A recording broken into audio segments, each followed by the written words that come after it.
Si nous devons développer un binôme comme celui-là, eh bien, nous savons que le terme général d'un binôme est de la forme une combinaison de i éléments pris parmi n, donc dans ce cas-ci pris parmi 4, fois le premier terme exposant 4, donc n moins i, fois le second terme avec son signe, exposant i.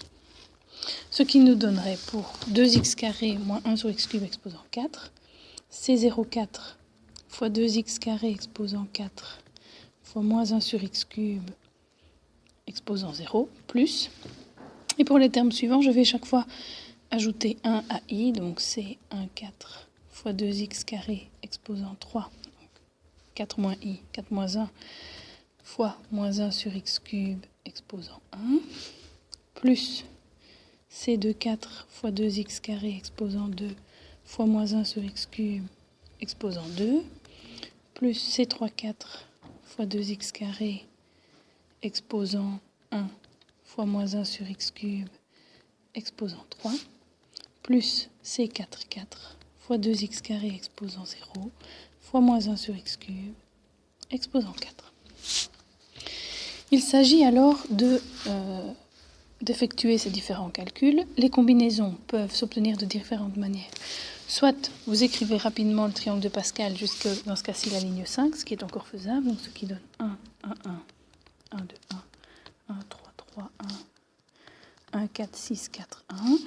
Donc la cinquième ligne correspond bien à l'exposant 4 de départ, ce qui fait que je peux remplacer successivement mes C ici 0,4 par 1, mon C14 par 4, mon C24 par 6, et ainsi de suite.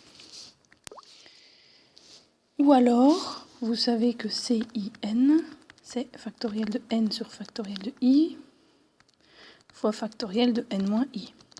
Et vous les calculez toutes de cette manière-là. Ou encore, si vous maîtrisez la casiographe 35+, vous allez dans le menu 1, options, F6 pour naviguer, et puis probabilité. Voilà, ça ce sont les trois choses qui s'offrent à vous pour calculer ces différentes combinaisons.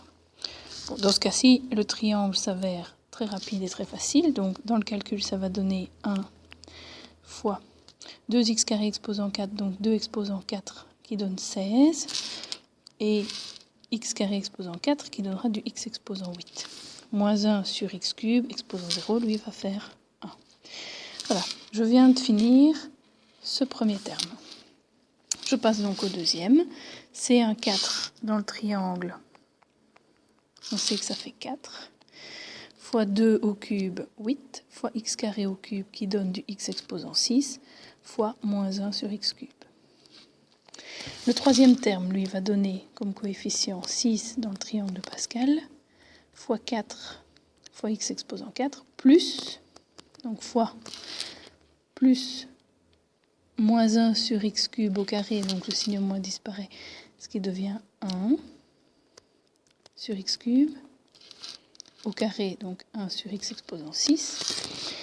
Le quatrième terme, c'est 3, 4 qui fait 4, fois 2x² exposant 1 qui restera 2x², fois moins 1 sur x exposant 9, puisqu'avec un exposant impair, le signe moins reste, fois C4 qui vaut 1, donc plus C4 qui vaut 1, fois 2x² exposant 0 qui fait 1 également, fois moins 1 sur x³ exposant 4, donc cette fois-ci le moins 1 devient de nouveau du 1 sur x exposant 12.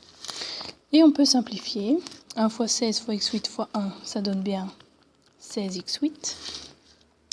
4 fois 8, 32, mais avec le moins 1, ça fait moins 32. Et du x exposant 6 sur du x³, ça se simplifie en du x³. Donc moins 32x³, plus 24 sur x², puisqu'ici on a du x exposant 6 au dénominateur et du x exposant 4 au numérateur. Moins, puisque dans ce terme-ci, le moins a subsisté, 4 fois 2, 8. Donc moins 8, x² divisé par x9, ça se donne moins 8 sur x exposant 7. Et il nous reste 1 fois 1 fois 1 sur x³ qui donne bien 1 sur x12, pardon. Et voilà, on vient de développer totalement un binôme de Newton du 4e degré, dans lequel nous avions du x dans les deux parties de la parenthèse.